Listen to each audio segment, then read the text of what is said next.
Oral sex جو پاکستانیوں کی ایک بڑی خواہش ہے، بھلے سے ہیلتھ اجازت دیتی یا نہیں دیتی، لیکن خواہش تو سٹل اپنی جگہ پہ موجود ہے۔ یہ میں بات اس لیے کر رہا ہوں کیونکہ اکارڈنگ ٹو ہسٹری ایک سروے کے مطابق جب تمام ممالک کا، تمام کنٹریز کا سروے کیا گیا تو سب سے زیادہ کویسچنیبل جو ایشو تھا وہ پاکستان کے اندر اورل سیکس کا ایشو تھا۔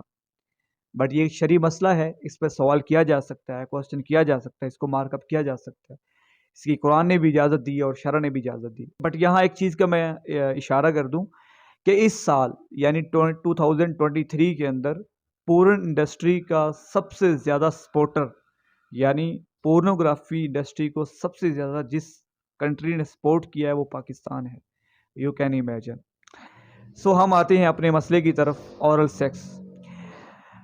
اسلامی مارکیٹ کے اندر اورل سیکس کو لے کر بہت سارے توہمات، بہت سارے جھوٹ اور بہت سارے فتوے موجود ہیں، اور ان تمام فتووں کی بنیاد صرف 2 روایات ہیں، اور وہ 2 روایات ابن ماجہ کے اندر ہیں۔ اور ابن ماجہ کتاب ایسی ہے جو صحاح ستہ کی سب سے نچلے درجے کی کتاب ہے، جس کے اندر ضعیف اور کمزور روایات کی بھرمار ہے۔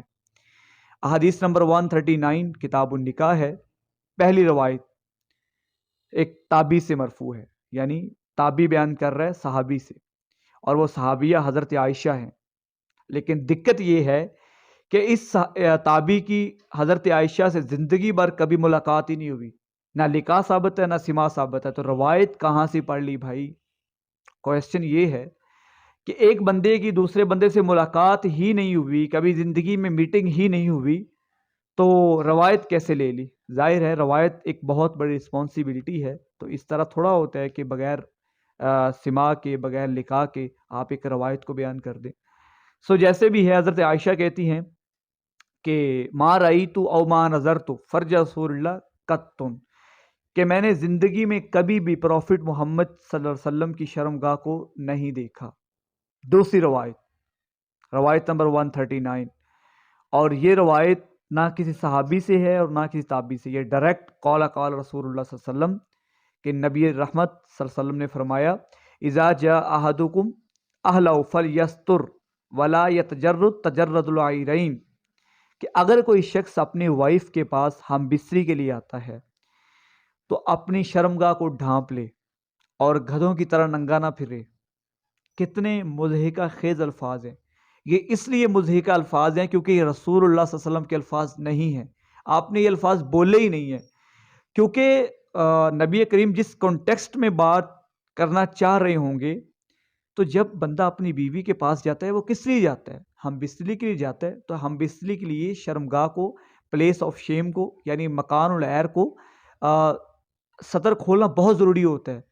تو یہ کس طرح کی بات مضحکہ خیز ہے کہ بیوی کے پاس بھی جائے اور جو ہے نا وہ سطر بھی ڈھانپے؟ تو یہ امپاسبل سی بات ہے۔ تو اسی لیے ان دونوں روایات کو اصطلاحات الحدیث میں منقطع کہا جاتا ہے، جس کو آپ ٹرانسلیٹ کریں تو ان روایات کو ریجیکٹڈ کہیں گے، یعنی بالکل فارغ روایات ہیں۔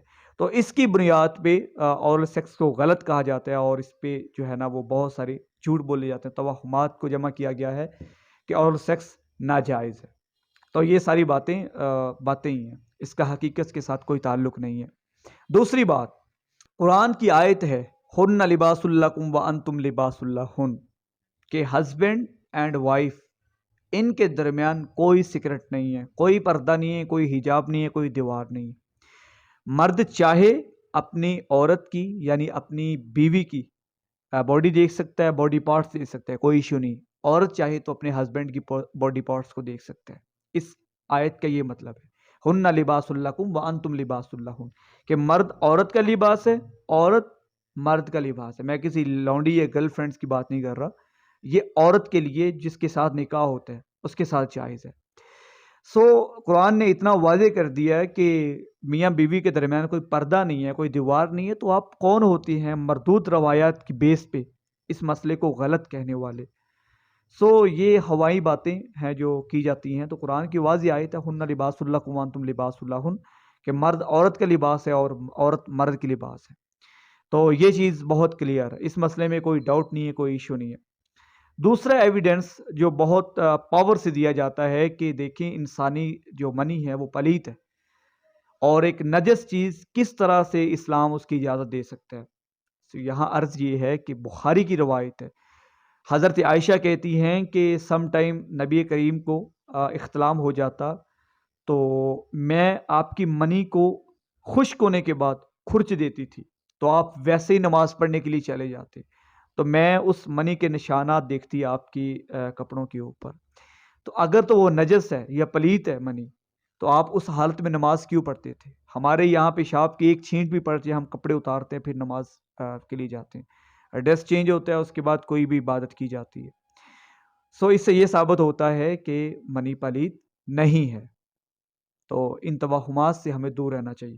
ہاں، اس میں ایک چیز ہے، میڈیکل ایشوز ہو سکتے ہیں، جس طرح سے بتایا جاتا ہے گلے کا کینسر ہو سکتا ہے، ایڈز ہو سکتا ہے، وائرس ہوتا ہے، اس کے علاوہ بیکٹیریاز ہو سکتی ہیں. تو یہ میڈیکل ایشوز کے لیے اس کو ریزالو کرنے کے لیے آپ کو ڈاکٹر سے رابطہ کرنا پڑے گا. لیکن اگر آپ اس لیے اس کو غلط کہہ رہے ہیں کہ اس کے لیے پرابلم کھڑی ہوتی ہیں، تو آپ کے لیے اسلام نے ایک جو ہے نا وہ راستہ دیا ہے کہ آپ اس پہ چل سکتے ہیں. وہ آپ پہ ڈیپینڈ کرتا ہے آپ غلط راستے پہ چل رہے ہیں یا صحیح راستے پہ چل رہے ہیں. تو میڈیکل ایشوز کے لیے آپ کو ڈاکٹر سے رجوع کرنا پڑے گا کہ ڈاکٹر اس کو کس طرح سے ریپرزینٹ کرتا ہے، اس کو سیف طریقہ کس طرح سے آپ کو بتاتا ہے، یعنی اس کا جو کانڈمز وغیرہ ہے یا بہت سارے ایسے راستے ہیں جس کے ذریعے آپ کیا جا سکتا ہے. اسلام نے اس کی اجازت دی ہے. اگر آپ اس لیے اس کو ممانعت کرا رہے ہیں تو یہ اس کا مطلب ہے کہ آپ اسلام کے یا نبی کریم کے اپوزٹ چاہ رہے ہیں.